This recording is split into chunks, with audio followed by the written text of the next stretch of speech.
Hello everybody, hope you're having a great day. Well, I'm making some simple white gravy to go over these mashed potatoes, and I have some fried chicken strips, and the gravy is just so delicious, and I wanted to give you a quick video on how to make it. It's really simple, and everybody ought to learn how to make this.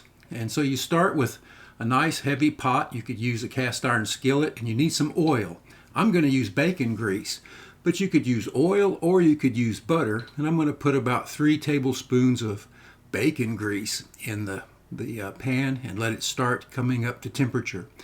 And for the instant potatoes, I'm going to use chicken stock instead of milk, and that just adds a lot of flavor. And so I'm going to then put a 1/4 cup of flour into the oil, and you adjust this as it develops. You just have to watch it. And so as this oil is heating, you want to stir it like this. Just keep it moving, and all of that flour just kind of dissolves.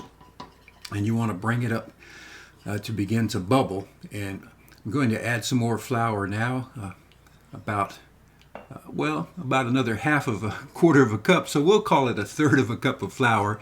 And what you want is to create a paste. So you can see this looks more like a paste now. It's a roux.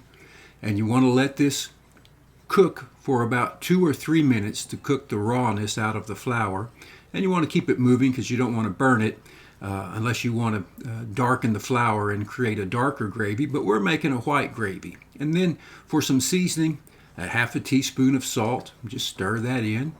A 1/4 teaspoon of onion powder, and you can adjust all of these to your own personal taste. You can put more in later. I'm going to put a 1/2 teaspoon of garlic powder and just keep it moving. And then a 1/2 teaspoon of coarse ground black pepper. And we'll stir this up and make sure that flour gets nice and, well, you almost call it roasted. And next, 2 cups of cold milk. You want to put cold milk into the hot roux and just work this in, whisk it in, and that thick flour mixture it'll all dissolve, so don't worry about it. You won't have any lumps in your gravy. Just keep it moving. It's really simple. It only takes a few minutes. Just stir it in, and then you want to let this come up to a simmer, and as it heats, it'll thicken. Can you tell it's getting thicker? And you watch it, and you adjust the thickness depending upon how you like your gravy.